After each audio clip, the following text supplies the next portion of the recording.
more windows still. Open our character keeper. Oh yeah, so yeah, patch notes for the shuffle duels, because last one ended up being a little tougher than expected. Mm-hmm. The main thing is that your opponents won't have as much health anymore. That was a little high. And the reason why it was so high was because in my brain, when I thought back about Yu-Gi-Oh!, I was like, oh, those duels were so long and epic and so much happened in them. And then I watched Yu-Gi-Oh! Again, and I was like, jack shit happens in these duels. They just talk forever. There's like 1 or 2 board changes a match. So that's now what it's based off of, is my newly learned pessimism. Like, I do think that they should be like I was originally saying that they should be a lot faster. Like there were I liked the pace that we had in the first time when we didn't have rules. We just needed to my idea was just to codify what we did there with some rules to just paper over it. But then we kind of went a little overboard. We went a little overboard. I do still like these rules. But they just, considering that, as much as I like the idea of an epic duels anime RPG, that's not what we're doing here. Yeah, I kind of feel like, the buddy cards and, the shuffle points probably were too far. What we really should have really stuck to was, life points, deck points, and say, you can do what you want as long as you're, when you make a move, you're depleting a card resource, and when you succeed on what you're doing, you deplete their life resource, and so on. I still think what we got here is still strong enough that we're gonna roll with it, but now it's just it's a little truncated. It'll go faster. Yeah, I think one kind of I don't know how to solve it, but I think one weakness with the system is that it's if you put all your stuff in biz, you're fine. Yeah. If you biz is the stat that's gonna take you the farthest, because if you make a character who's not statted in biz, but you could say that I feel like my character has the highest advantage. You could say that Yukimoto is heavily in biz. Is also running on biz. Well, yeah, but I just feel like that's putting too much on the fact that it's a magical thing helping them, because you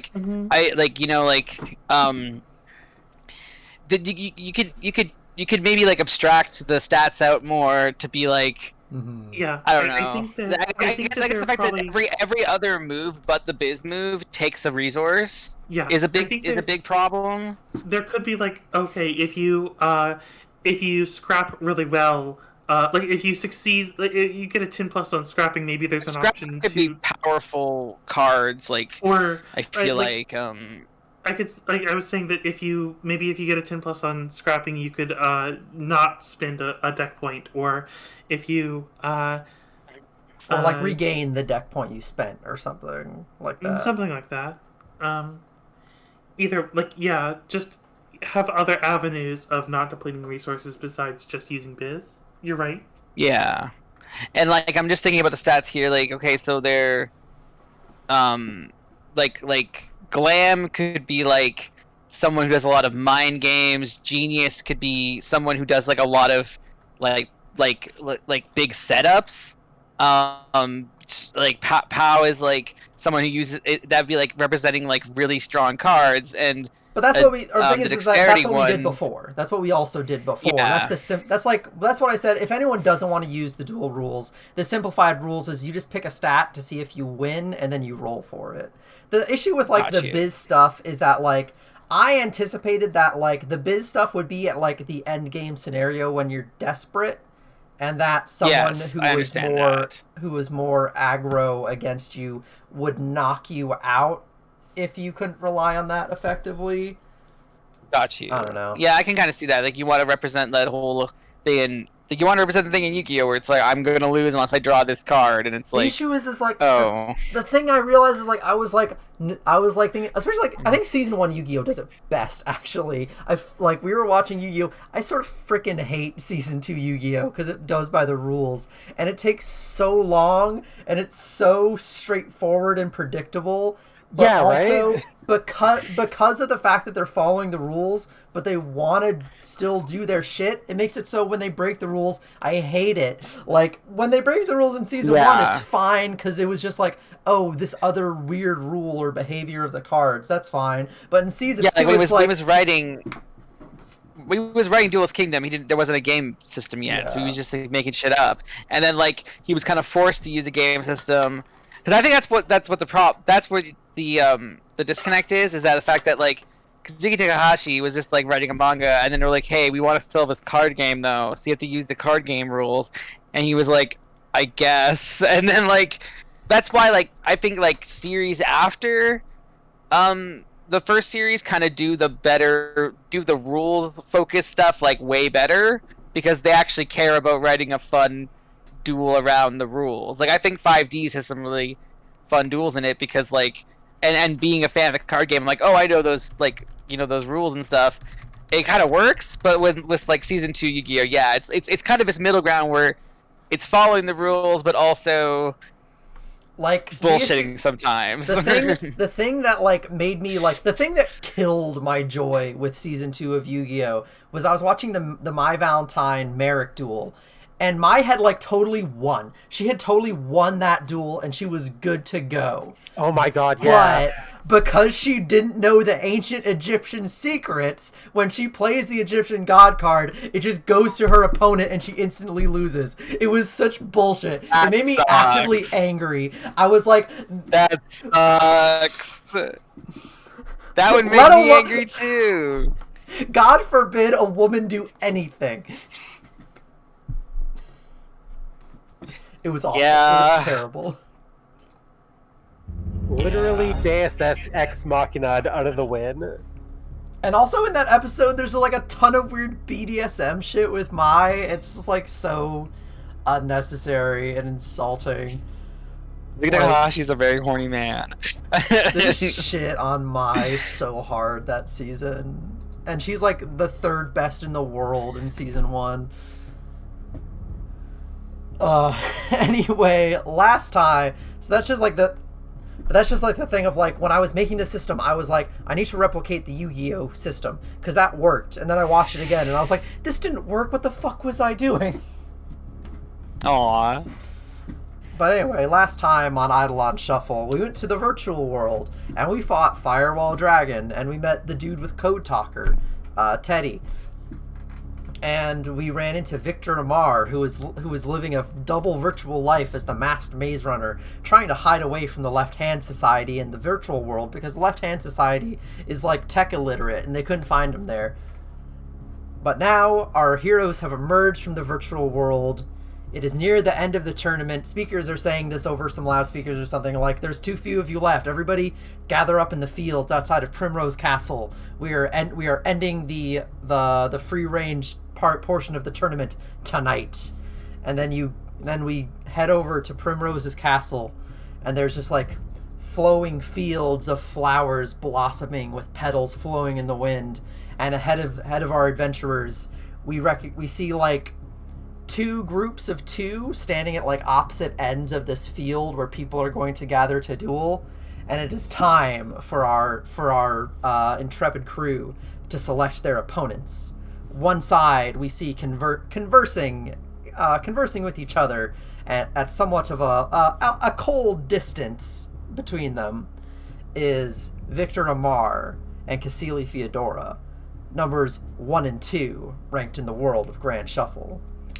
And then this other group waiting for our adventurers is the one and only, the devious mastermind of this whole game himself, Ronaldo Gaspar, leader of the Left Hand Society and a weird cult boy.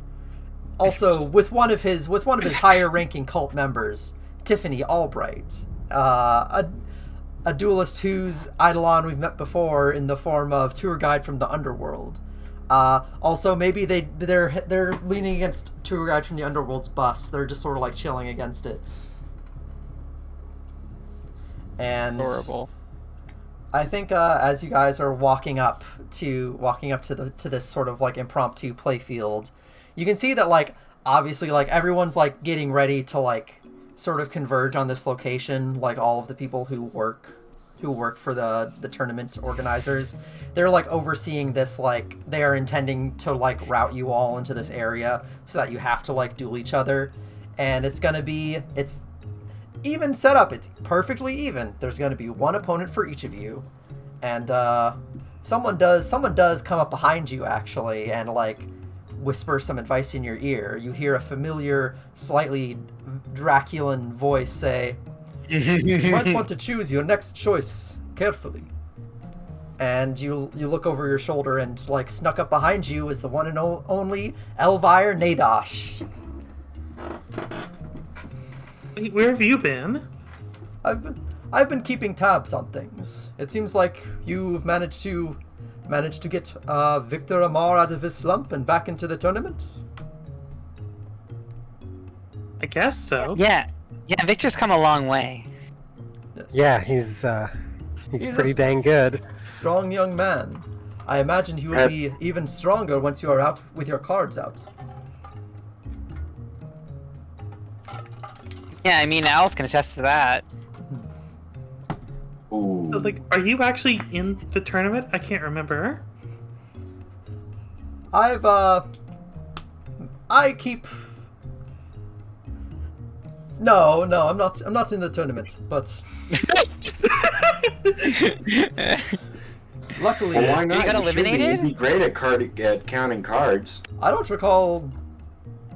I don't know if we ever said if Elvire was dueling or I not. don't think. I mean, we he's- just I don't we think kind of he was assumed he dueling. was We because just sort of like, assumed he was, because he we're was in a on... tournament plays. And I think I even confirmed he was on the ship, but he has just been sort of just like shadow in the background, tailing people around. He's like, because his That's goal beautiful. was Just to kind of find scanned his way Anastasia. onto the island. Yeah, his goal was to find Anastasia, and it seems like he managed to get a tab on her. His partner in crime. Yeah, and now it seems like with maybe the Anastasia thing either more under control.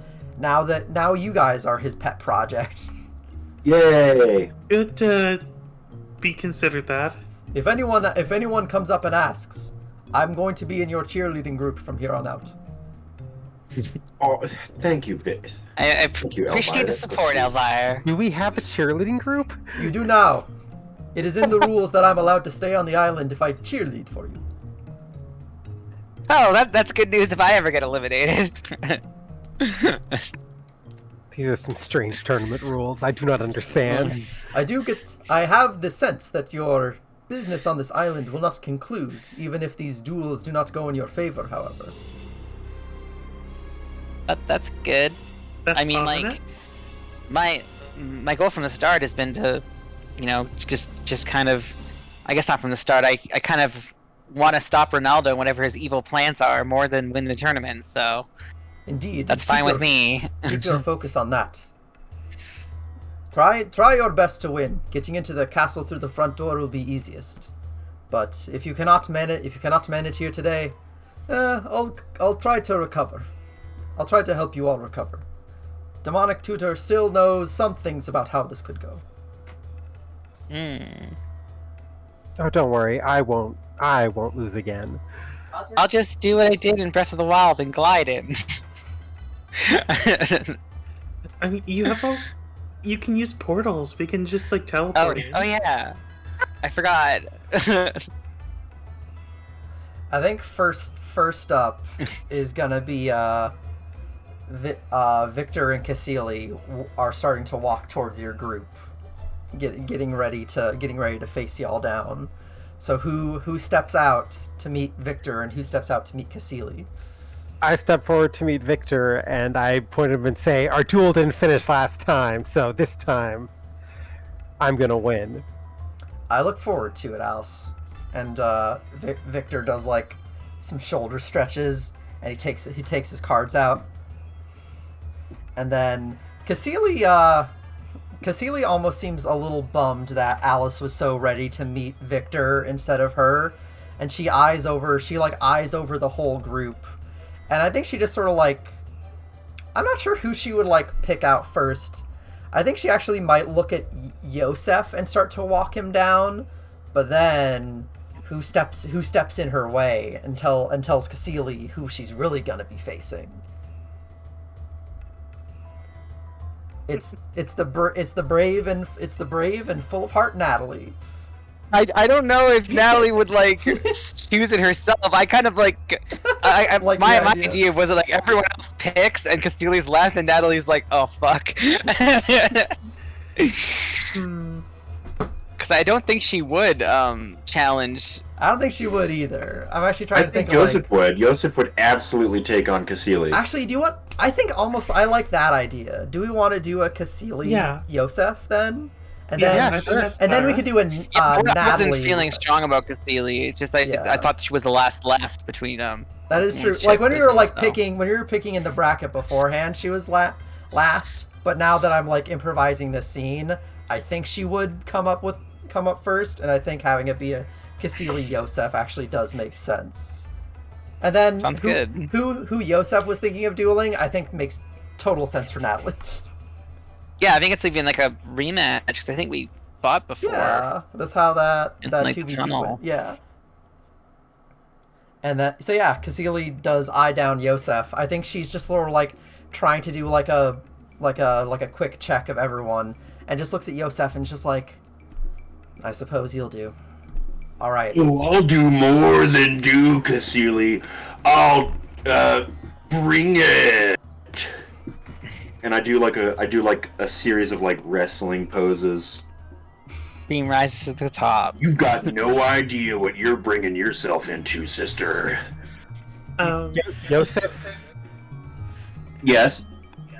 take her down and don't be too embarrassing about it. Oh, Is this she's the being one that's televised? going to be embarrassing, Alice. I promise you that. Yosef, you get the sense of just like a burning evil eye staring you down from Cassili's direction. Oh, well, I counter with a stink eye right back. You the stink duel's already rays, started. the stink rays are diverted and they like kill a swath of plants next to you. Is this being televised? Are we like? Is this going out to be public or something? Oh god, Do we- no, I don't that's not think the we need to case, be- is it? I think we did say it was, but I don't know. No one could see the Eidolon stuff happening at least. So I think it's at everyone least the sees duels are televised. The duels are televised, yes. And like maybe something like this where it's like, oh, all the challengers left are here in one area. Let's get a nice sky shot. Ooh, looks like there's some action down on the ground. Like that kind of stuff. I think the idea of being on TV would make Natalie very nervous. All right. In the nearby, in this field of flowers, just like popping up from below, scattering petals in every direction, are like, I guess because of the projection thing, it is like four in like a big rectangle, four little shitty folding card tables pop up with like one chair at each, but like at two tables the chairs face each other to let you know that one person sits at one table and one person sits at the other.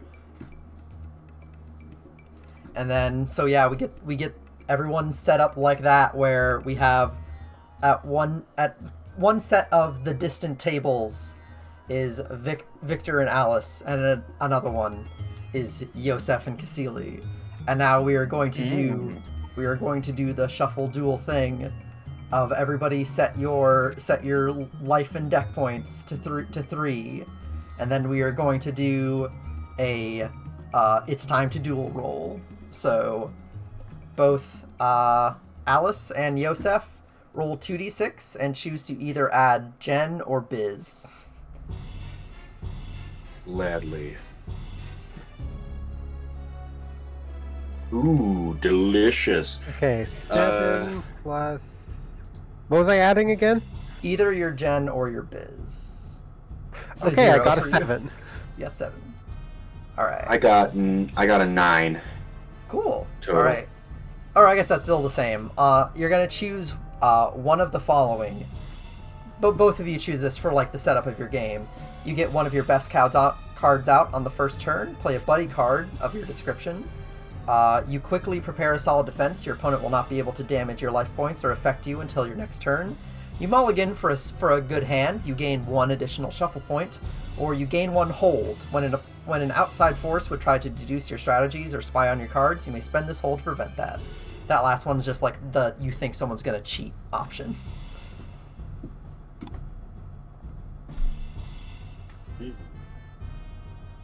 So yeah, you can either like get a safe turn, get a buddy card who will do a good job of attacking for you, or you can get another shuffle point which will help you like stay in the duel longer, or you can stop someone from cheating against you. Just checking. This is just normal table cards? Like, we're not doing the whole, like, holographic arena and stuff? The holograms appear between the tables through some descript thing, but the tables still just look like generic-ass tables. They're just the gray folding tables. Yeah, 100%. Like, the gray folding table with, like, the metal legs, but the top's, like, slightly squishy. Maybe a little, like, it's losing its squishiness at the sides where it's sort of dried out and looks like a rat has chewed on it. Have y'all ever read the Yu-Gi-Oh manga? Because in the manga for Duelist Kingdom, they go into these like phone like bigger than a phone booth, obviously, because it's for 2 people. But they go into these booth things that have these holograms, and they just sit at a table. Like there's no like crazy hologram field. It's hilarious. I've seen a little bit of that because I saw the ventriloquist dummy duel. Yeah. I think I would like to get a buddy card for my thingy. All right. All right, then I will prepare a solid defense. Okay, Yosef, describe your buddy card to me. When I get the Yosef starter deck, what is the card on the cover? Who is that? Who is the foil monster that I get? Foil monster, or the card that you get, it is the helmeted rodeo cowboy. Okay. Picture it as Kamen Rider, but it's like a cowboy theme for the armor, and it rides a horse instead of a motorcycle. That sounds great. That sounds perfect. I'm having a hard time believing there isn't a Cowboy Kamen Rider series. I don't believe there actually is, surprisingly enough. Oh. But yeah, that's the buddy card. And it's got 8,000. It doesn't have 8,000 attack, but it's a good card. It's a good card. It's a buddy card, which based on the rules that we wrote months and months ago, what that buddy card does is your buddy card represents your soul and fighting spirit. The first time a buddy card scraps or bombards, you do not have to spend a deck point. And buddy cards get +1 ongoing to scrap or bombard checks. So when you attack with that monster, it's going to do better. And oh, yes. You can only have one buddy card on the field at a time. You can have like other monsters, but only one of them is your buddy card. And if an effect causes you to play another buddy card, that's actually a fusion, and you fuse the 2 buddy cards together into a stronger card. Oh yes. Okay. All right. And then... So yeah, so that means we're gonna go to. I keep looking over here like I have my notebook here, but I have my actual notes just in the document. So we go to Victor and Cassilis are also setting up their initial field. Victor is going to play just basically right out from the end of that last duel. Get Strike Ninja out, who looks really cool, has the shuriken mask thing going on, and just emerges from the card on the field, arms crossed, ready to do some damage. Meanwhile, Cassili Feodora plays like double summon, Bill, Pot of Greed, and on first turn has a first edition Dark Charizard and a Blue Eyes White Dragon out on the field. And Yosef, you are currently just staring down the snouts of these 2 big imposing dragons. That's the best. This isn't the first time this has happened to me. All right. Now then, who wants to go first for their turn? Well, I believe that the best duelist here should go first. All right then, Alice, you go first. Okay. Way to throw Alice under the bus, Yosef. I wasn't talking about Alice. Ah, yeah, Okay. you were. Okay, well, for my defense, I played Pit of Snakes, which will poison and negate any attacks from monsters for the next turn. And then I'll summon Snipe Snake and just do like a real I'll power it up with bonus venom, and then attack. All right. So do you think that'll be a scrap because it's like a monster going in? Yeah. All right. So roll scrap 2d6 plus willpower. What is my power again? 1. Okay, I got a 12. Oh shit. Oh, I actually have to have the Eidolon sheet up as well. Because we had the I'm pretty sure it's pick 2, right, for scrap if you get 12. Yes, I think. Or no, Oh, you no. pick 1, but you don't get hit. Right. Oh, okay. Yeah, because 7 to Yeah, 7 to there are 9 other games. is you get. There are is other you get games hit. that let you pick 2, but one of the options is to not get hit. So, All right. So yeah, but Eidolon is just you don't get hit. you managed to take out that strike ninja with your attack, and you also, or actually, or well, let me go with the options first before we decide if that's a killing blow. You create a critical opportunity. You gain +1 forward on your next duel move. You impress, surprise, or intimidate your target and impede an opponent's strategy. They cannot attack your life points for a turn. Or the force of the attack pushes back the interference of an enemy's Eidolon. Their Eidolon can't attack the duel for a turn. I think I'm going to gain +1 forward, and my attack will poison and immobilize the enemy and cause them to take double damage on the next turn. Yeah, I like that more, because I think Strike Ninja is probably tough enough to not get totally knocked out by this, but now it's in like a good position where it's like they still have their like, oh darn, I forgot the Discord window needs to be visible. I hate that. Strike Ninja's abilities keep it from being like killed super easily, but now that you have him like poisoned, he'll be easier to get next time, and then that's going to cost you 1 deck point. Okay. And because of your like your Pit of Snakes, I think Victor tries to go in with like I'm trying to think of like other maze and ninja cards for this. Victor plays like something that's like a kite flying puzzle ninja, but just gets immediately eaten up by the Pit of Snakes and the attack doesn't go through. Your defense holds for the turn. And now, Yosef, what do you want to try to hit these dragons with? Okay, so first, I would like to place a card face down. And next, I would like to play from my hand Jar of Wanting Things, which will allow me to draw 2 cards. Cool. Cassili's like, yes, I know what the cards do. Oh. Jar Okay, of and then Wanting you said that Cassili played a Charizard and a Blue Eyes White Dragon, right? Yes. Okay. I want them to fuse so bad. Well, I'm not going to let that happen. I would also like to play. Yeah, the rules don't fucking matter. I'm also going to place Helmeted Rodeo Clown in defense position. And let me see. Yeah. Basically, the way the rules are going to work is you're going to want to try to get through their crashes, and if you don't do something to stop them from hurting you, you're going to lose a life point every turn.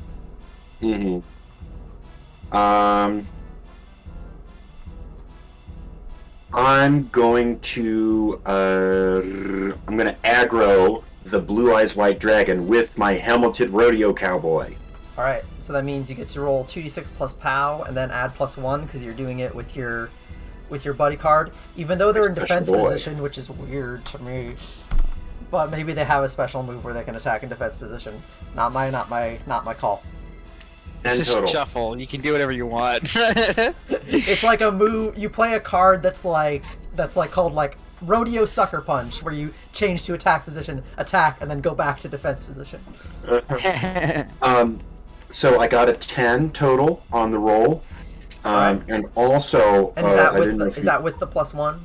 That is with the +1, Okay. and my POW is +2. Gotcha. And you'll still take 10, but not good. All right. Okay, yeah. So that means on 10 you don't take damage from the attack.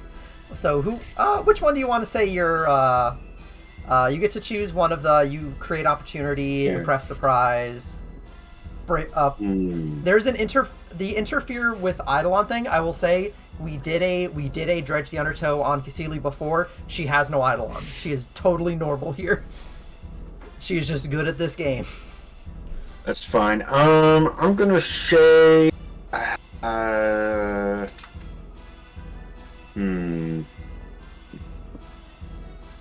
gonna say No, that doesn't make any sense. I'm just gonna do +1 forward. Okay. Yeah. So that's gonna be then. I think maybe what we can say is then which one of the two dragons do you want to go for? I want to kill the Charizard. All right. Do you want to describe how does a rodeo common rider kill a dragon? It does like a cool lasso move, drags the Charizard to the ground, and while riding the horse jumps. The horse jumps in the air, and the horse flips mid-air, and then common rodeo rider pulls out 2 pistols and pumps the Charizard full of holographic lead. All right, cool. Yeah, you're getting one forward. Cassili's Dark Charizard is now gone, and so yeah. But come Cassili's turn, however, she does still have that Blue Eyes White Dragon, and what was the other card you said you played? If it doesn't matter, we can say it dies. Because she's attacking with the Blue Eyes White Dragon. I don't know why, but I'm reverting to my fast talking for some reason. I don't really know why, but so yeah. The New York So Cassili is attacking me right now? Yeah, because that was a dumb move of her. Are you going? Because I laid a trap card. All right, spend a deck point to activate your trap. Excellent. All right, yeah, okay, so I got it, and the card is Dumb Chucklefuck, and it whenever I am attacked, it will when I am attacked, it activates and takes the damage for me. Okay, so it's like a scapegoat sort of thing. Yes. All right, so then roll 2d6 plus genius to see if that trap works. Oh boy. Oh, come on, baby. Oh yeah. That is a 8 total. All right, 8. So that means you get to either interrupt an opponent's attack, gain a shuffle point, turn the opponent's card against them, or reveal a hidden buddy card, playing it onto the field, which would then fuse with your fuck! Oh, these are so good. But if you don't interrupt the opponent's attack or turn it against them some way, that's going to definitely cause you to lose a life point. Yeah. Okay, I'm going to turn the opponent the card against them. Okay. Which I wonder if that I don't think actually that might not really work because it's just an attack. I don't know if that worked because it is just an attack. I'm thinking that'd be more if she was like playing a card that did something. I think we could still figure this out, but like right now, because like the field is empty and the Blue Eyes White Dragon is what you gotta deal with, I don't think just turning the dragon's attack away would make sense. Okay, so I'm just gonna have interrupt an opponent's attack. All right, yeah. We can say the trap pops up and it blocks that for you. So now looks like both of our players are 3-2. All right, we go back to Alice's. How's the peanut gallery doing while watching the duels? I think that April is kind of a little bit hoping for Yosef's ego to be like shot down a bit, but is at least happy that he's like holding his own against the best player in the world. Yeah, he's doing pretty good. All right. Cassili is really good for not being an Eidolon user. I mean, how much do our Eidolons actually help us in these? It's not like you use your Eidolon to cheat, right? So we're all just kind of playing with our own abilities. Yeah, everyone here is pretty upstanding.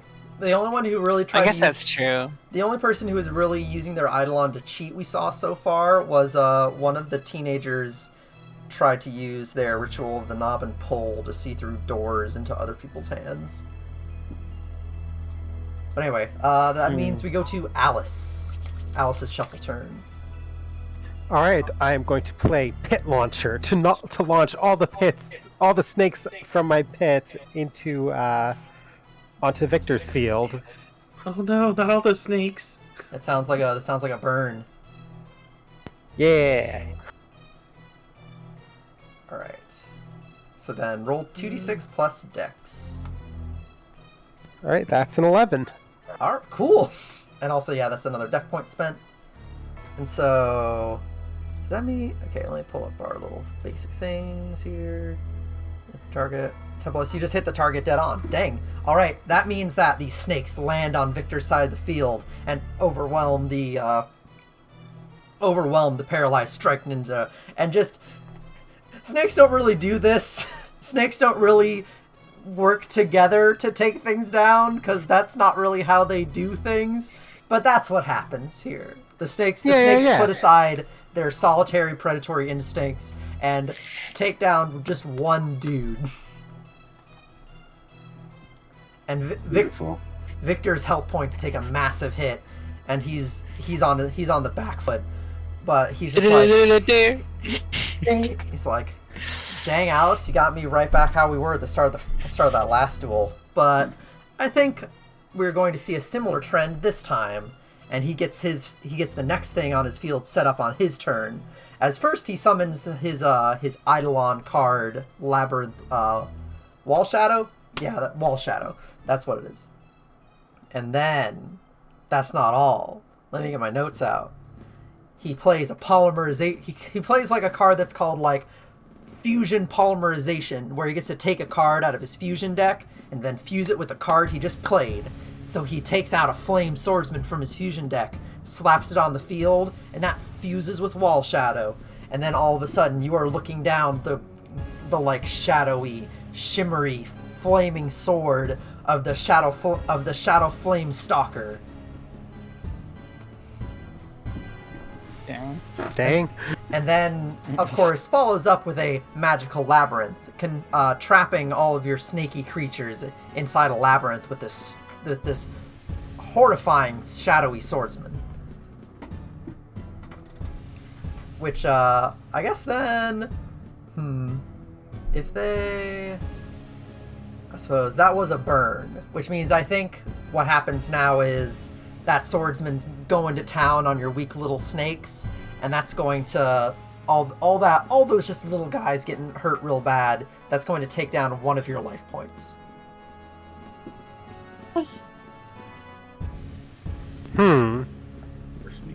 Yeah, that's a toughie. Yeah.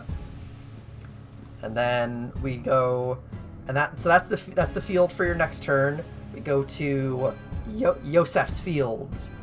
Yosef, what do you do now? Okay. Okay. First, before anything, I might have missed it, but is there a way to get more deck points? Deck points are basically just like those are locked. That's just like the representation of like how many cards you have at your disposal, and they're gonna go passively down more and more. Okay. Okay. If you run out of deck points, then that means you're going to be playing with the heart of the cards. Which means every time you roll with heart of the cards, you roll with Biz instead of the usual stat. But if you fail the check, then you lose a life point. Yeah. Okay. Now, follow-up question: if I attack with a card, and that card has a special effect, do I need to do additional stuff to activate that, or is it just contingent on whether the initial roll succeeds? You tell me what the special effect is. Okay, so the special effect would be with Helmeted Rodeo Clown, where if it attacks an enemy monster, for the next turn, the enemy monster can only attack it. That sounds like granularity that we are not getting into. But if one of the choices of the roll makes sense for that, like I'm thinking that would be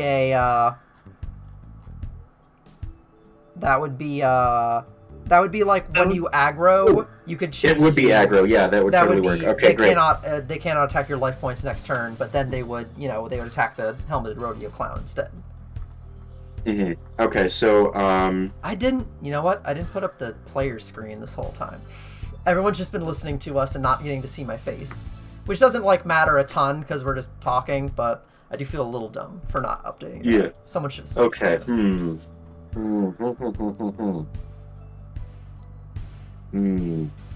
Sorry, I'm thinking about the strategy. So it's just a Blue Eyes White Dragon on Cecilia's field right now. Yeah.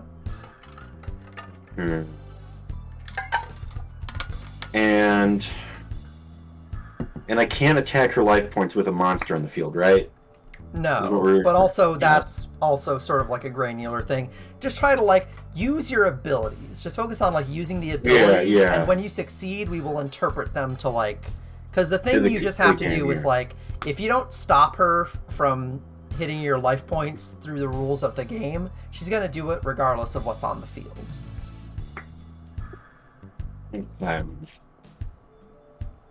Alright, so I think I am going to just actually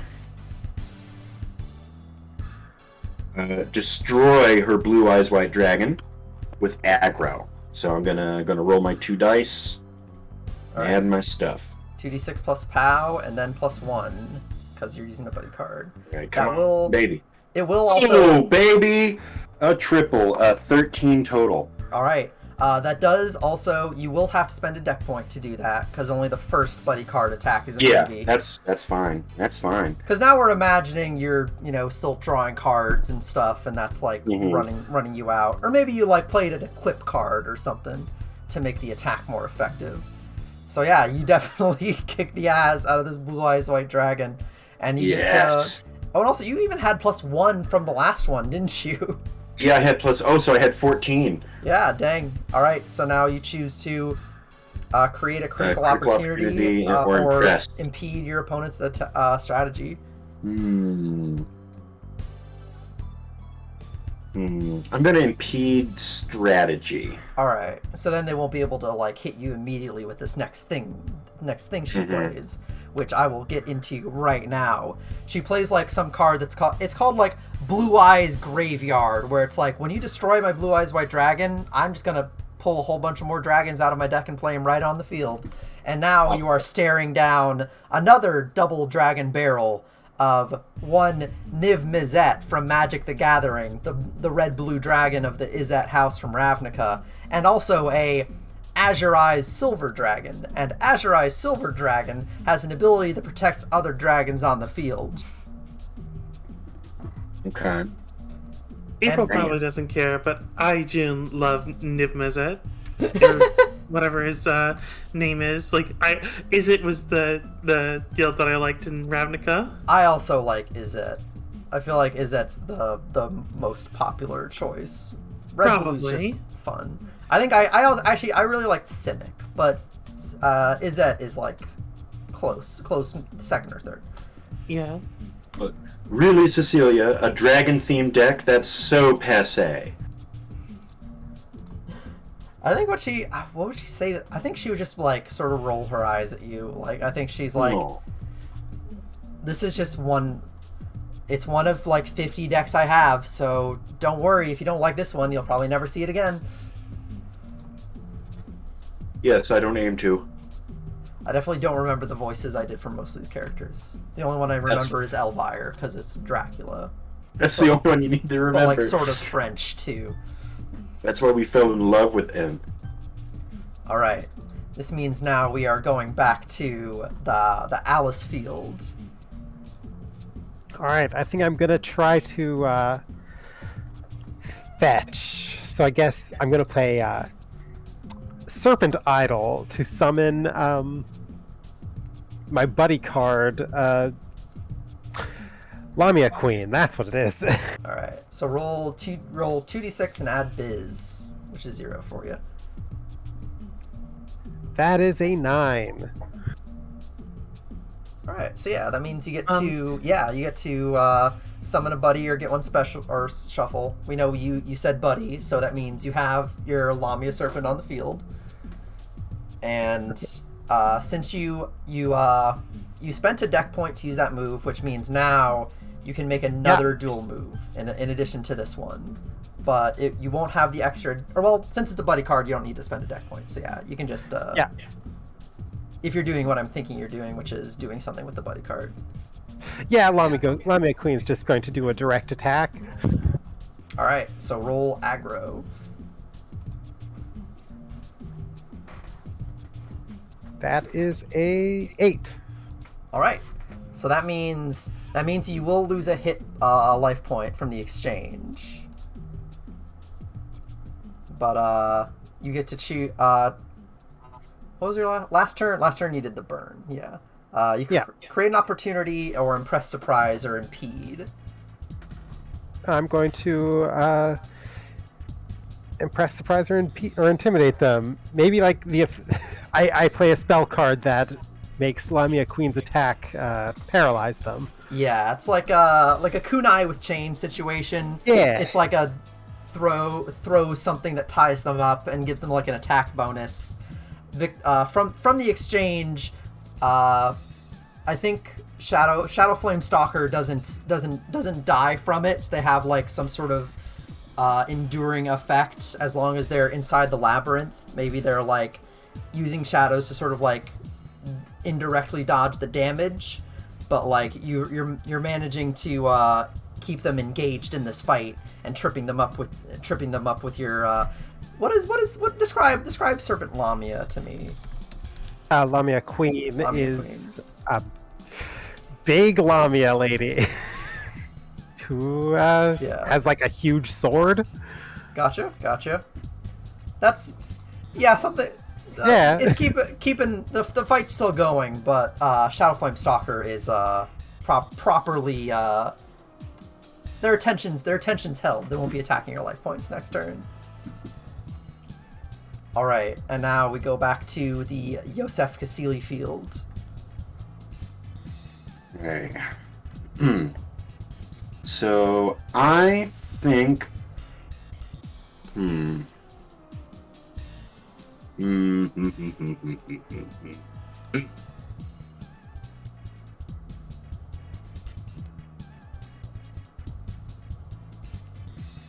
Okay, so I'm gonna fetch to hope for a good draw. The last of my duel points.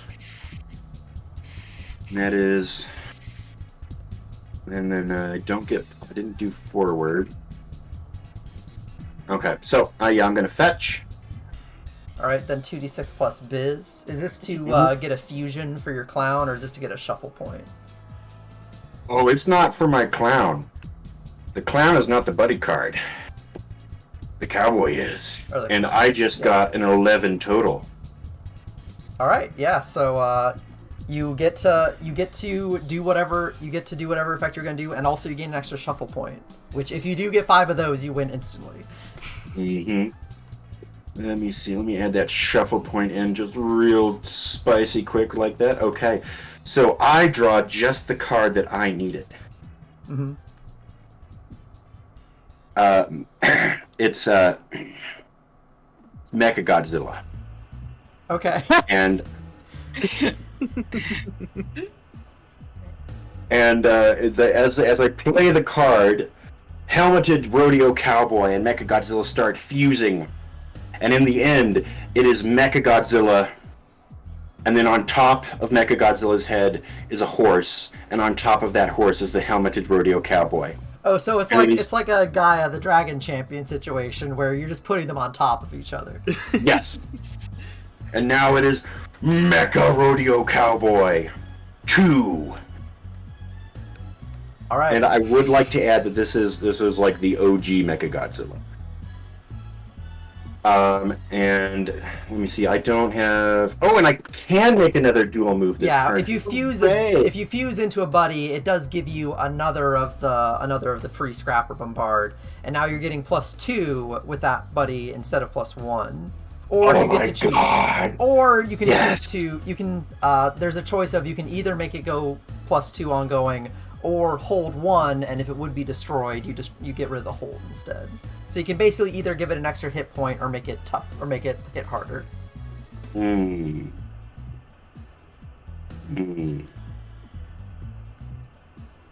think I'm gonna give it like the extra HP, so it's still just +1. Yeah, because then like when it would be destroyed, you just like knock off the rodeo guy instead. Yeah, helmeted rodeo clown. I don't know what poor guy. Okay, so I'm gonna aggro. I'm gonna attack that one dragon that's protecting all the other dragons. Ah, yes, the Azure Eyes Silver Dragon, which is a real card. There's an ant on it. Okay, and that's a free attack. 2d6 plus power +2 for having a fused monster. Oh fuck. Okay. So. Oh, hold on. God damn it. Oh shit. Okay. Okay, I rolled 8 and then 12 total. Jeez, dang. Cassili's getting just like Cassili apparently can't deal with like a classic like 2004 beater strategy. No, she can't. But the helmeted rider. She can't deal with Genie of the Lamp.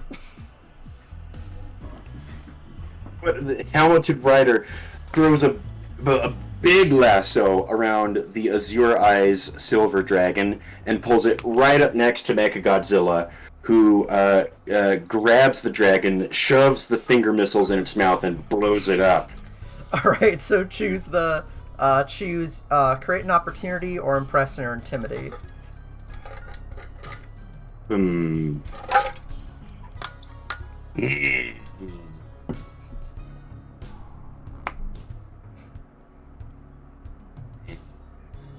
gonna do +1 forward. Okay, so then that means that like after this attack, Godzilla is spent, and our Nymph Mizette, who uses Magic the Gathering attack rules, attacks through your tapped target, which is a tapped Yu-Gi-Oh card. So you do lose a life point, and also maybe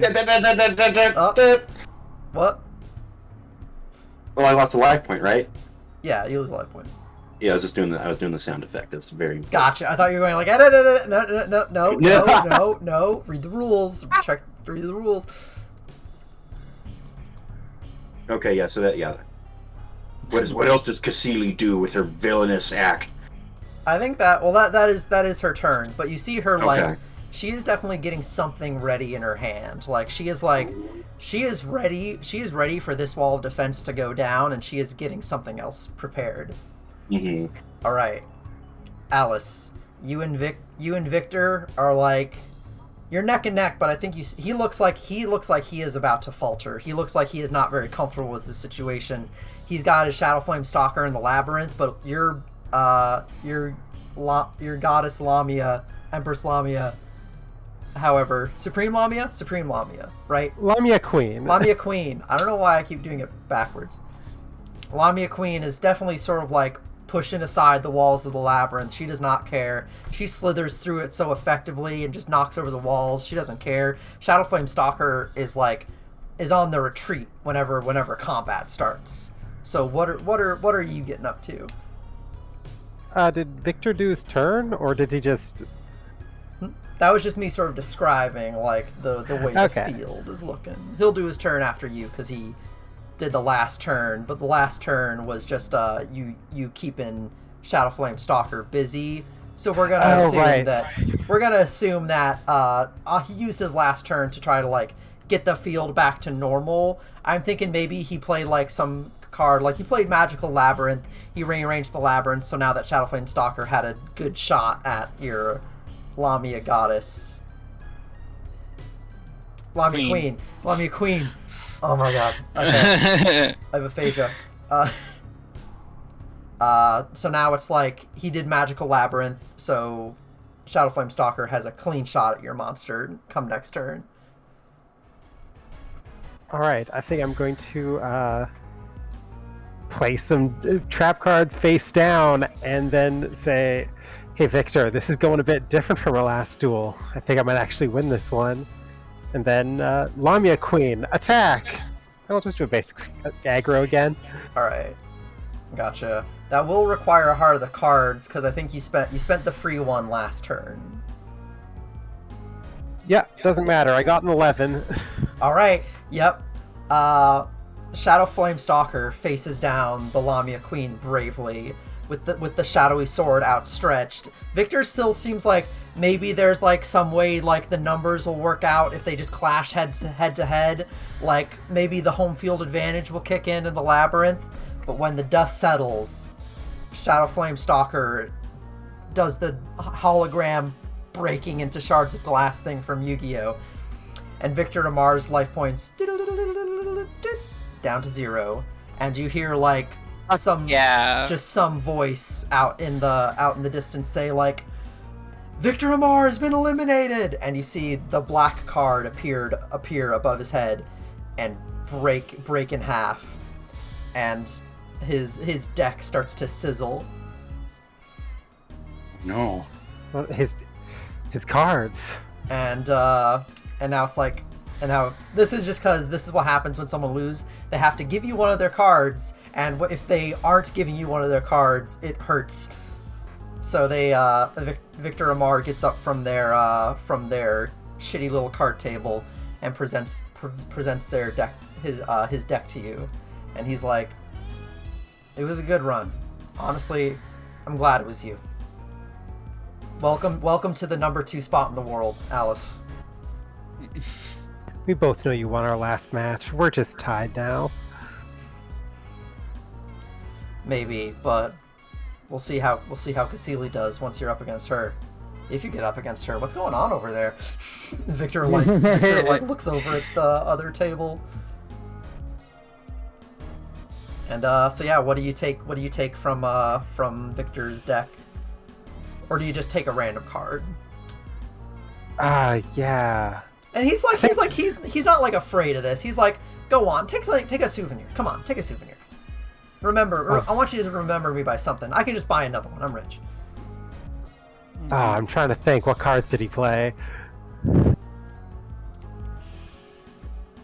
take his Labyrinth Wall, his old Eidolon. That is true. That is his old Eidolon. It's not an Eidolon anymore. Yeah, I'll take his Labyrinth card. He's like, that one. Jeez, that brings back memories, Alice. Careful with that one. And it does the thing that we established before, which hasn't really been a massive thing, but it's still a touch I like. The Labyrinth Wall changes when you get it, and it becomes, I'm thinking like, if you have your own idea, feel free, but I'm thinking it becomes like snakes and ladders. That's good. Where it's like all of the different pieces are like connected by snakes that move people around, as opposed to being a straight up labyrinth. Better than the That's idea great. I had, which was like Flesh Wall because of Crush Card Virus. Crush card virus. Gross wall. That's just Gross wall. flesh wall. That's just wall of illusion. Yeah. 1 second, let me get a picture of wall of illusion. Yeah. Put that in audio visuals for whoever wants to be subjected to that. All right. That's a pretty good guy. Oh Oh. my god. Oh, that's fantastic. Who did this to this femboy? Who merged him with a wall? Oh my god. All right, so now we cut back over to the Yosef Cassili match. We got Niv Mizzet lounging on the playing field. All right, so let me see. What can I do? What can I do? I will also say Niv Mizzet's effect causes you to like lose some life every time Cassili draws a card, and she definitely has like some just like really fucked up like draw 4 cards, discard 5 cards things going on where she's just like looking at her like half her deck every turn, and that is just like it's not going to lose you a life point in the mechanic of what we're doing here, but like you can tell like she is making you more fragile. Yeah, she's trying to weaken me for an opportunity. Yeah. But I will not let her. All right. So yeah, what are you thinking? You're out of deck points, so you're gonna have to I'm go out with the of heart of deck the points. cards. Let me see, what is that shuffle? And then Okay. Alright, let's see. Let me get my dash ready.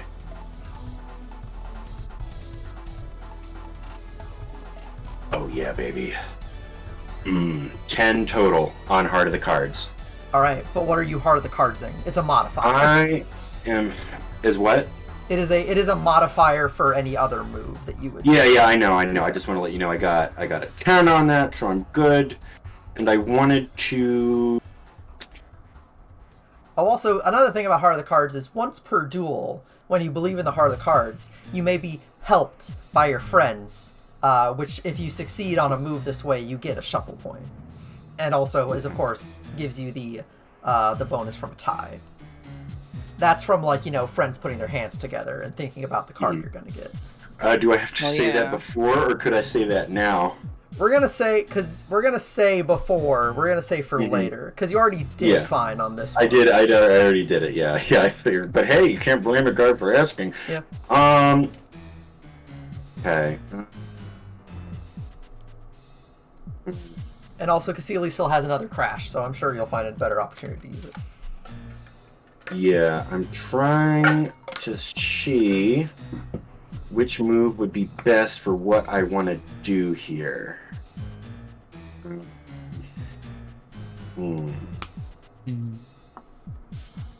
Okay. Yeah, I'm gonna aggro. Yeah. Beat him up. Yeah. Classic Get my Yosef. stuff ready. Yeah. And then that was a 10, you said? That was a 10 biz, and so good. You don't take damage to back. 11 and an 11 total on the aggro. No, the believe in the heart of the cards is the roll for that move.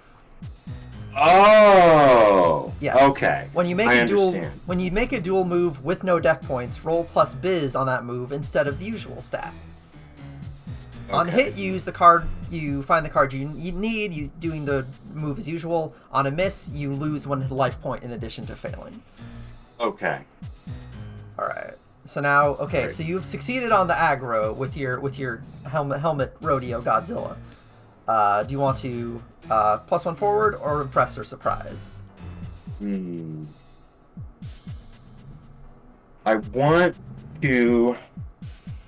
I want to do.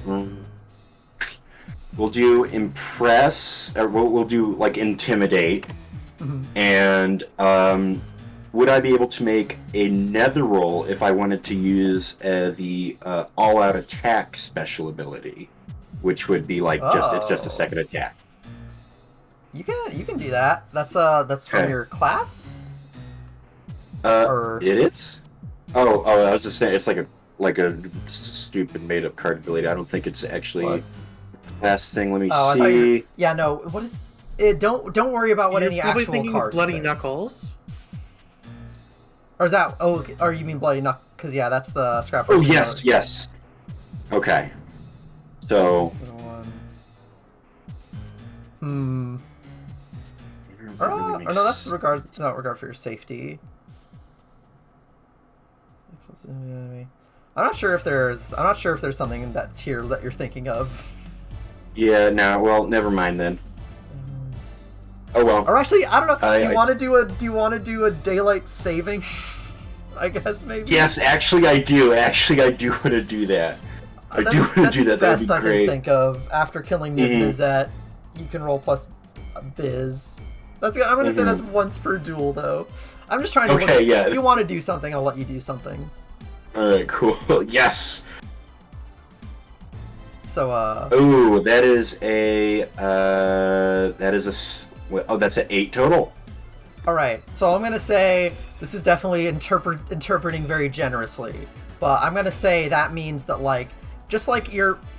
It's like an uncanny thing. Just like your Eidolon strength, like, stops those... It, like, stops all the health points that Niv Mizzet was draining from you, and seems to give them back.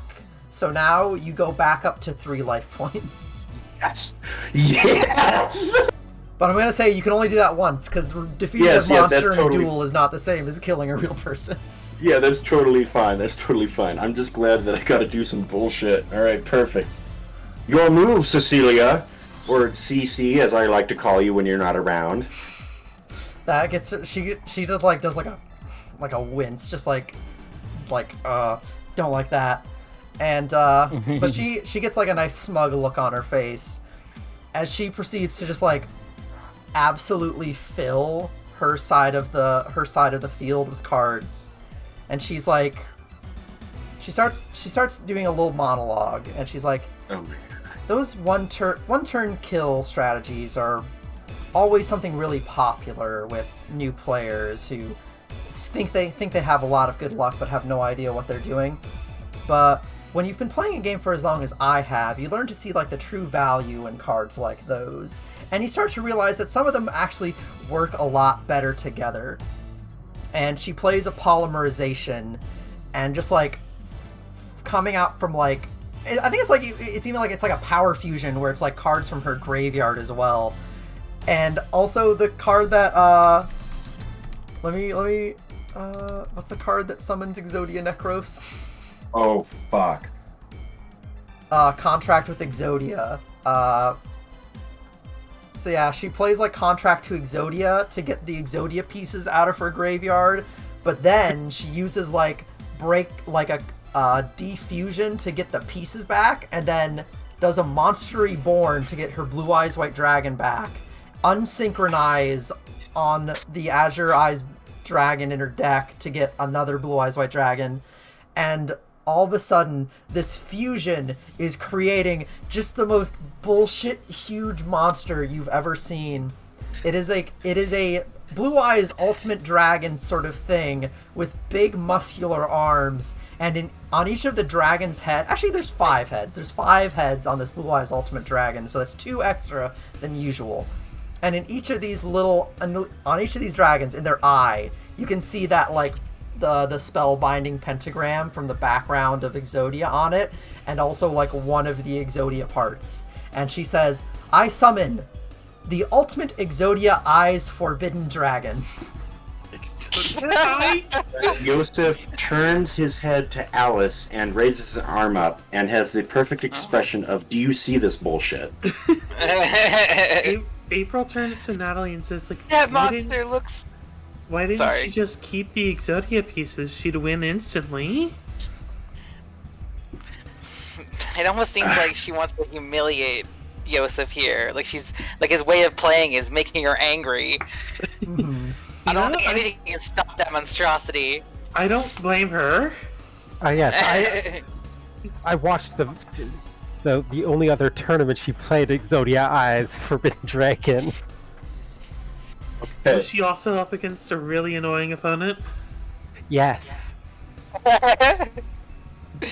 Oh fuck! Oh Jesus! Okay. This is so good.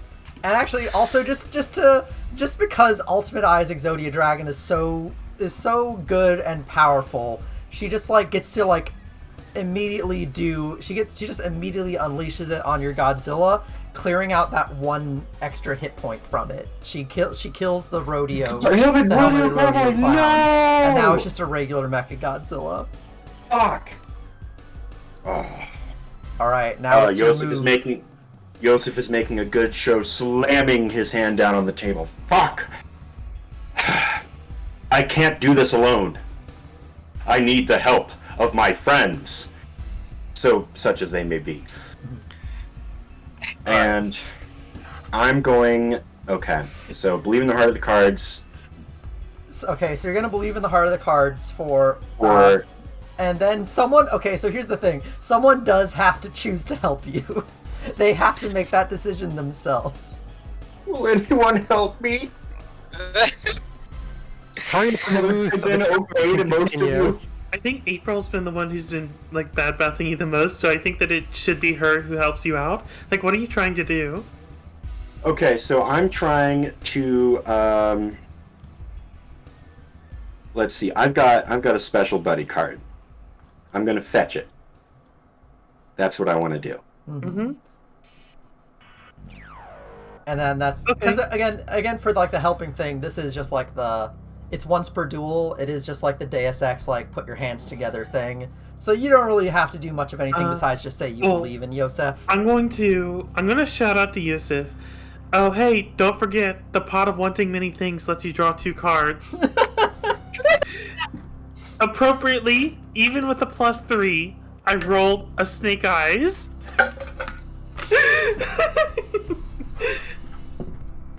All right. Luckily, Yosef.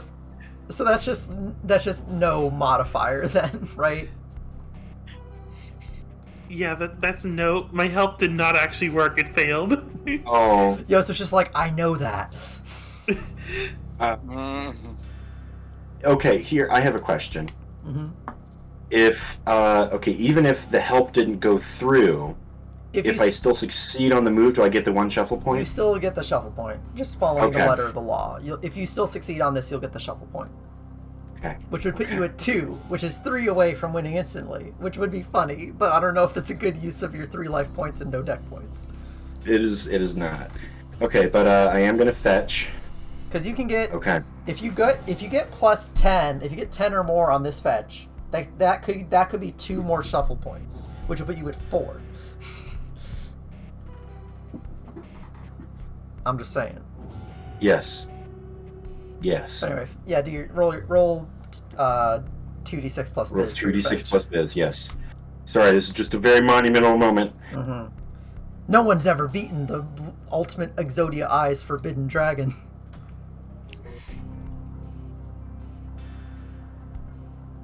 Not a 10, 9. Okay. Well, you still succeed. You don't lose a hit point, and you do still get the shuffle point. Yes. And then so I'm at 3 shuffle points. Or no, 2? Yeah, 2. All right. So then 2 shuffle points now. And then I'm guessing you said you want to summon a buddy. So yes. Describe this buddy and choose which of the bonuses you want from fusion, either +2 or an extra hit point. Okay. I'm going to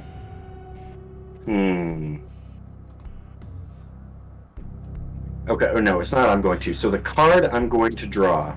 So I have Mecha Godzilla already. Mm-hmm. I'm going to summon King Ghidorah.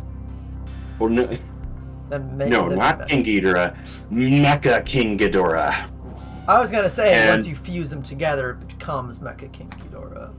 Actually, okay, yeah, we'll do that. I summon King Ghidorah, and they fuse into Mecha King Ghidorah. That works. Yes, that's cool. Yay! And now I get to attack the whatever the fuck this horrible abomination amalgamation is. And do you want that to be to have +2 ongoing, or the hold for an extra hit point? We'll have the extra hit point. Okay. I think that's gonna come in really in handy. All right. All right. So 2d6 plus biz. And then plus an extra +1 for having a buddy card. That is. Oh wait, isn't it? It's 2. It's +2 because it's 2 buddy cards. No, it's just right? the 1 buddy card because it's fused together. The +2 is just like the option of like your fused buddy card gets stronger. Okay, because it's always 1 buddy. Okay. So plus biz and then +1. That is an 8 total. All right, so you don't take damage back from that. because that is your aggro. And then so +1 forward or impress or surprise your target. We're gonna do +1 forward, and I'm attacking the big fuck off thing. Yeah. And I look at CC, and I say, CC, you just like to make shit up, and then I blow up her thing. All right.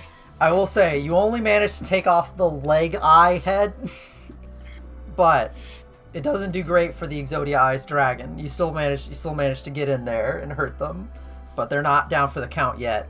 And Cassili's just immediately like, Exodia Eyes, deal with this jackass, and hits you with a nice big blast, just like using like some side heads to circumnavigate.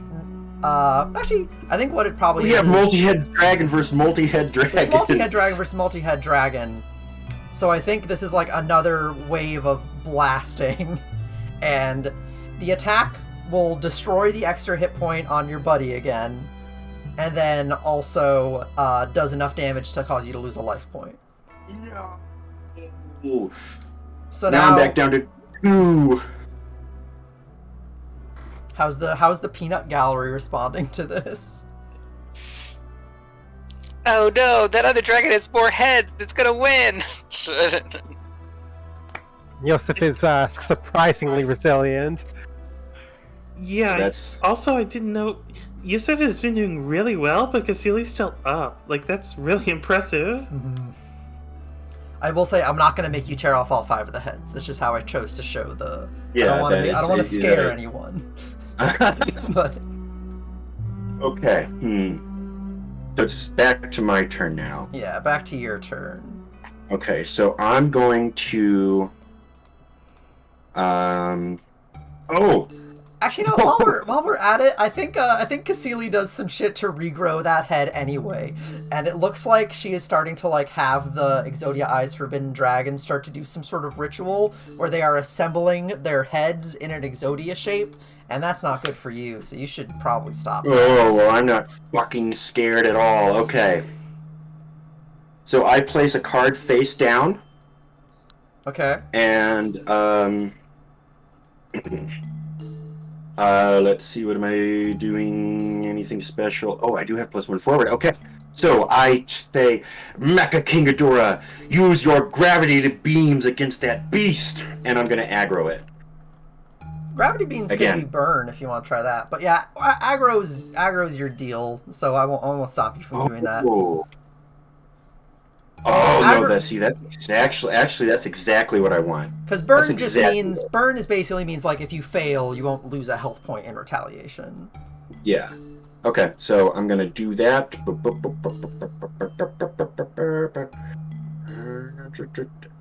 But also, if you said you were gonna do, you said you played a card face down. Were you going to play a trap card? I'm guessing when they attack. Maybe part of the card. If you wanted to, you could wait, and then you would give the +1 to the trap card. Ooh. You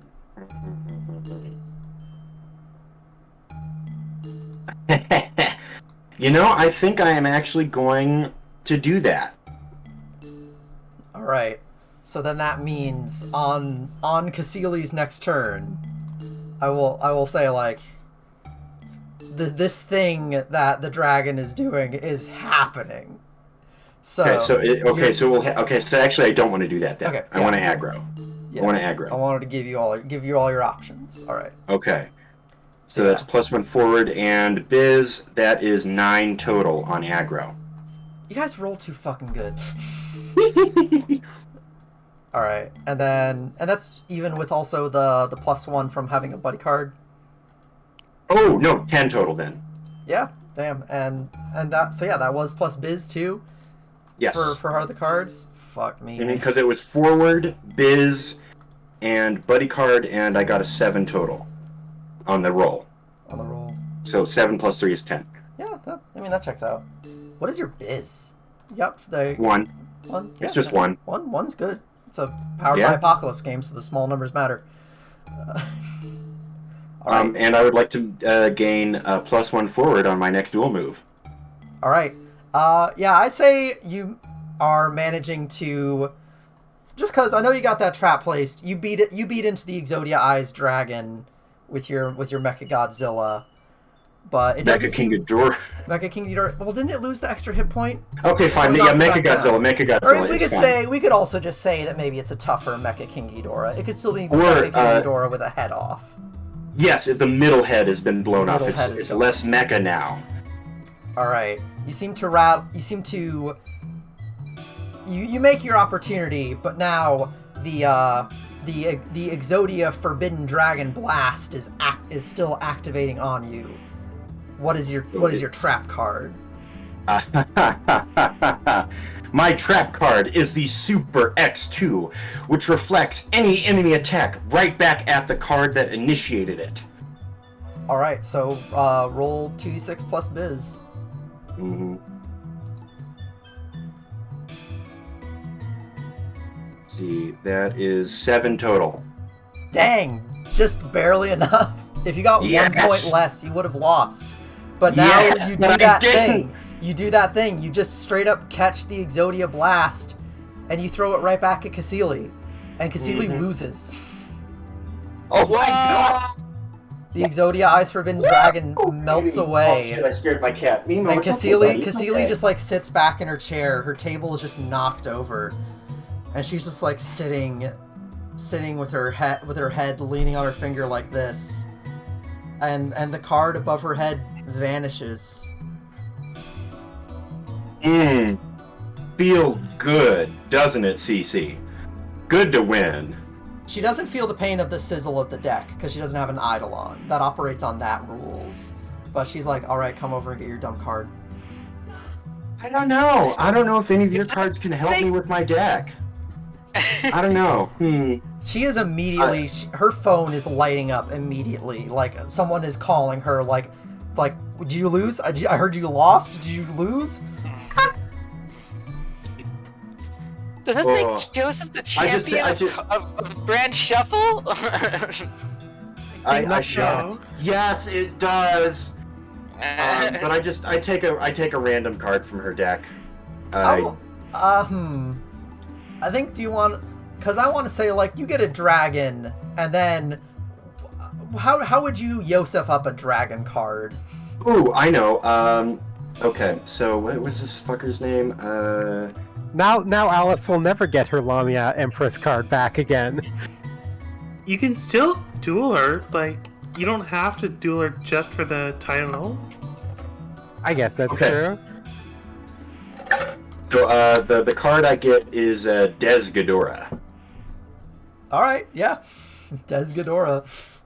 Or if you duel Yosef and if you beat Yusuf and take that Ghidorah card, you could probably trade it back to her for the Wait, Lamia hold on. Princess.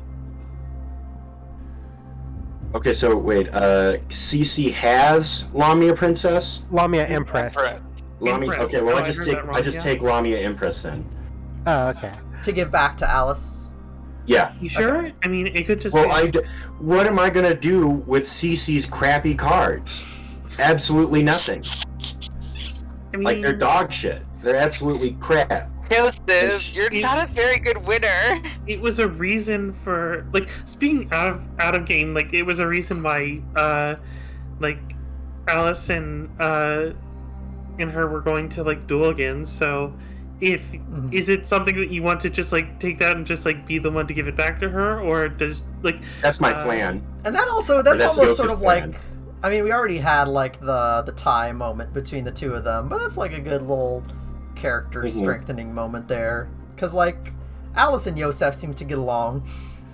Yeah, we've gotten along surprisingly well. yeah, I was just And wondering you- if Mira, you wanted to have that duel or that moment with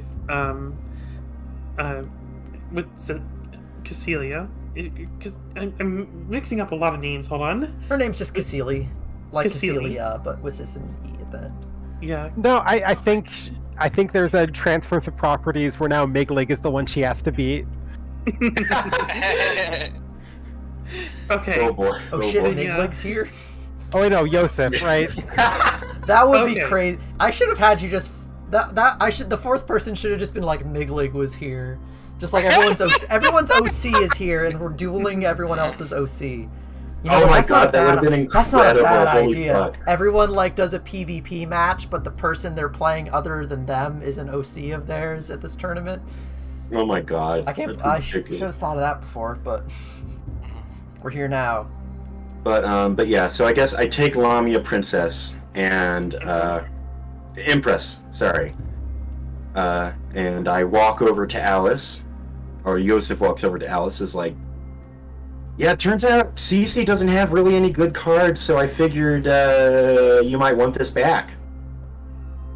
You can keep it until our duel. I'll win it back fair and square. Alright. I look forward to keeping her. All right. Hey, I'll actually take the card, and I just won't use it until we fight. When you guys turn back to Cassili, she is still like hunched in her chair, like vacant-eyed, like disassociated in expression.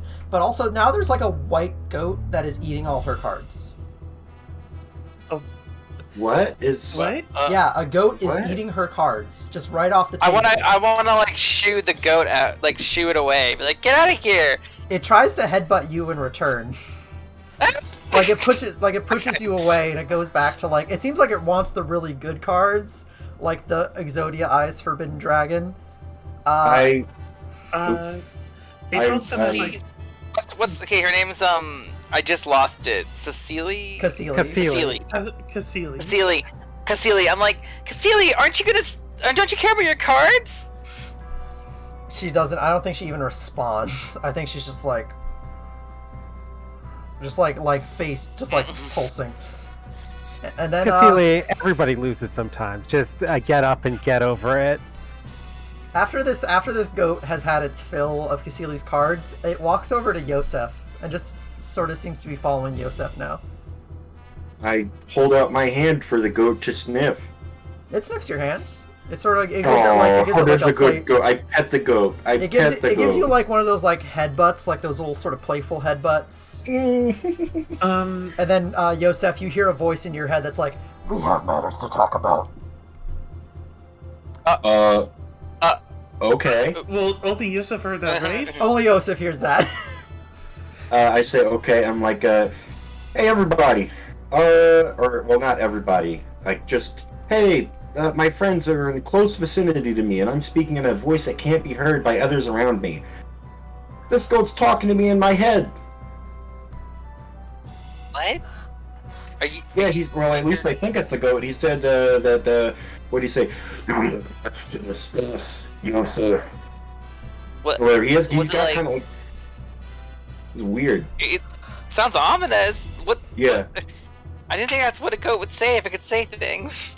Well, hold on. I'm gonna try something out. And Maybe it has some cards stuck in its throat, and that's giving it the rough voice.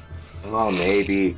But I would like Yosef activates transmission gear on his head, and reciprocates the friendly headbutt, and says, "Okay, time to talk anytime." All right. The goat bows its head and then it runs away into the field of flowers, and it seems to jump over a little crest and is gone. I follow it. Do you guys want to When come you try follow to this to goat with run me? after it, and I will say, like, the moment you catch up to where it was, you cannot find where it went. Just Oh, well. impossibility. Just like seems like it just vanished into thin air. Oh well, just another thing that happens in the life of Yosef. Did you make a pact or something? I mean, I want to roll. I've been blackout drunk a few times in my life, but I don't remember ever making a pact. No.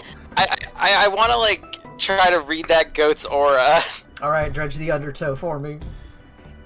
Okay, I got 10. All right.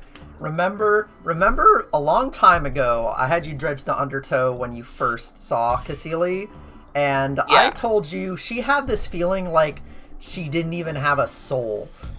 Yeah, I did get. Natalie has been thinking that she's a robot this whole time. When you feel that goat, you feel that like sort of exact same deep pit of nothing.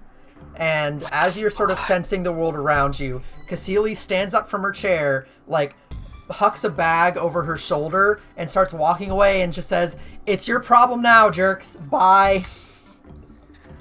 And Cassili walks towards the ship. Wait, I want to read Cassili now to see if she has a soul. I'm gonna give you just a quick 2-for-1. You almost feel like the best feeling in the world is welling in Cassili's chest right now. Joseph, I think you might have done Cassili a favor and gotten yourself into some shit. Oh, well, I'm just a nice guy. That's what I do. I like to help people out like that. Well, it wouldn't be a card tournament without an accidental Faustian bargain, would it, ladies? Right? I don't know what kind of card tournaments you go to. Underground ones. Alright. Those were some great duels. It is later than I thought it was going to be after 2 duels. Yeah, we didn't exactly do those quick duels like you No. were thinking. I think they were a little bit They quicker. were so, like, we still did 2.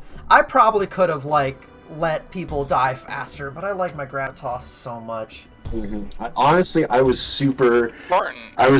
Like, you should have seen my. If I had a webcam or whatever, you could have seen me, like, hang my head when you're like, "Oh my god, Exodia Eyes Mega Dragon," and I was just totally like, "Oh fuck, how do I do this?" I mean, it is probably a good idea to maybe leave it here because Yeah, I think we're gonna leave it here. I have some bullshit ideas for what I wanted to do with April. Okay, So yeah.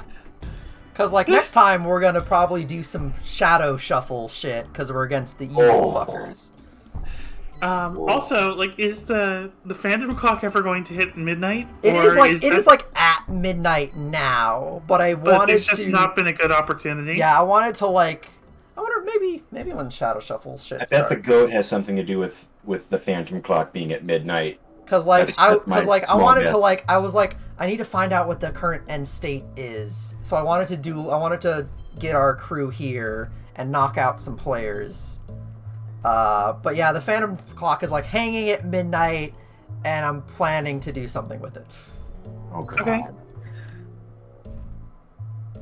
You never Honestly, want to like hear the with a campaign like ours where it's only ever going to hit once, Yeah. it would have been fun if we like all had like an encounter with our phantoms at the same time, but Which that probably might would have still- been like a yeah. whole episode onto itself. Yeah, and we'll I mean, like, I still plan to use it, but I wanted to, again, I think that's also why I was sort of defaulting to my quick talking voice, because I was like, maybe we can fit all these into one episode. But, you know, we'll see how quick the duels against our shadow buddies go. I will say the other thing is that we fought Cassili this episode, and the way I rebalanced it, she had the most amount of crashes an opponent could have, and there's only one other opponent you'll ever face in this story who has the same number of crashes as she did. Probably the final boss. Yeah, we'll see. Well, then in that case, I'm not scared at all. Yeah, Yosef over here who's playing with loaded dice. Like, literally, if you had missed if you had missed a single Heart of the Cards, you would have died, because missing a Heart of the Cards is basically a guaranteed 2 life points lost. It's part of his character. He's lucky. I can't help that. He is lucky, that is true. We did He establish is lucky, yeah. His best game is rock, paper, scissors, and his fear is that his luck will catch up with him, which now that there's a goat following him, maybe it has. Uh-oh. Yeah, Also, his how good dare luck you just share my created deepest, problems. darkest fears with these people I barely know? How could you? A disembodied voice that narrates and controls all our actions. I've known you for several years, Joseph. I'm not talking. Okay, all right. Still, sorry. I do know and care about you all at this point. We've been through too much, and also our souls are bonded because of the Eidolons or whatever. I don't know. I'm not sentimental. I'm sorry. Another look into the world of Yosef. Oh, you're learning about me. But yeah, this I'm really excited to see Natalie and April's themed decks. Well, more of them at least. Mm-hmm. That's always the highlight for these duel episodes for me. Yeah, I definitely got some ideas for my forest critters deck for next time. All right. Does anyone have anything we want to plug before we go off into the world, or before I do all my long spiel? I do, but I want to let other people go first. You can find me on Twitter at This Is Emeralds, and also, I mean, you probably already know this, but I do a podcast called Teenagers of Attitude on audioentropy.com. It's about Power Rangers. It's pretty fun.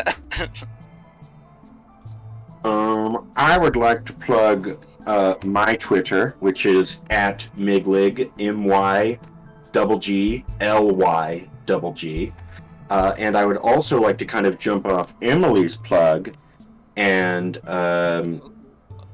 we will be, oh my gosh, me, June, and then Ava, are you playing, what is it, it's not Red Rover, Rover Royale? Rover Royale. Yeah, we will be playing Rover Royale for a super special episode of Teenagers with Attitude. I know that is in the works at some point. Yeah, I'm excited to play it. I have put off making a character sheet for too long, and I need to do that. Mm-hmm.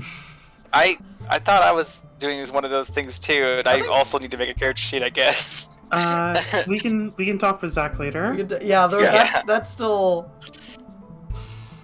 But just look forward to that in the nebulous realm of the future. Yeah, that's all I have. Thank you. All right. I don't do podcasts. I'm just on Twitter at Definitely Exists. I'm on Twitter at JuneberryCake, and I didn't do podcasts until just recently when I was asked to be a part of the Scanline Media tabletop game. The campaign is called Embers of War. They're playing a game called Tenra Bansho Zero. It's extremely anime inspired, like a mishmash of all the types of the genres of anime you can imagine. And the first episode is free. You can hear me overacting my heart out, and over at the free feed that they use for that is the podcast Scanline Talks, I believe. But yeah, the rest of the podcast is going to be their Patreon exclusive tabletop game. Mm-hmm. Gotcha. I'm excited to listen to that. I've been meaning to, but I have not had like any podcast time recently because I've been doing like writing work recently, which I cannot podcast listen to while doing, unfortunately. And then I guess that means it's my turn to plug. If you want to know when streams are happening, the best way to do that is to follow at Avagardra, AVAGARDRA, and usually they are 8 p.m. on Tuesdays. That's usually the normal time to expect them. If you want to support streams and get all the games I make for as low as $1 a month, patreon.com/AvaMiranda.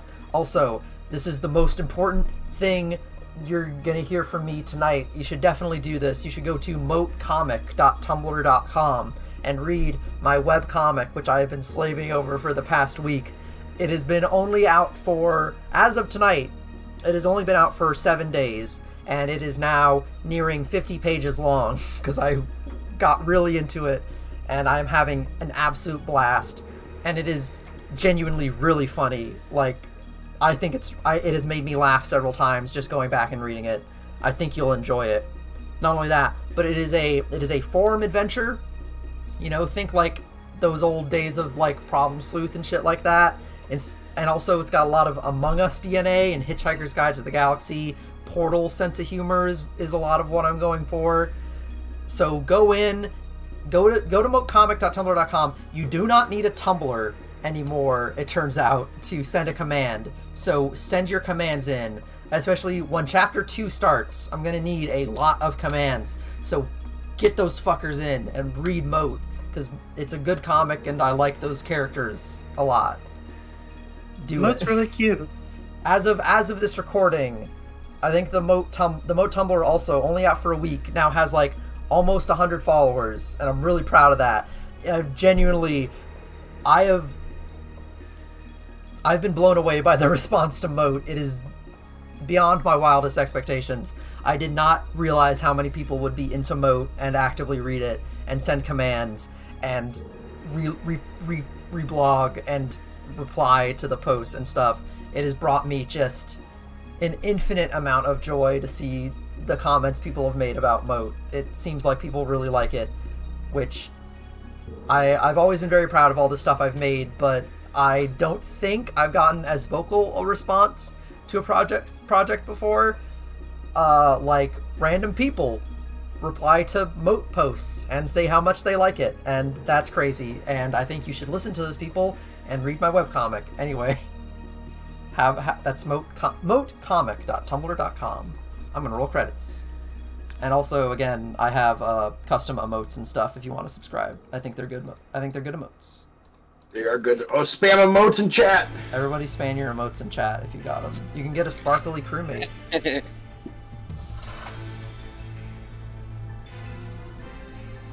I need to make a moat emote. You do. I wonder if I have an extra emote slot. I need to check that. Because I might. Or I might have a emote that I'm not super attached to that I might be willing to switch out.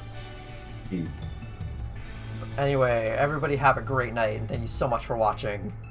Tell your friends. I'm trying to put a cap on our little story here.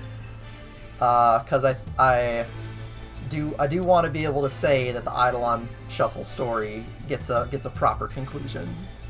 So tell your friends and get them in on it so they can be here for the last streams or however. Yeah. I say that now, but I'm sure we'll go for like another 5. That's what happens every time.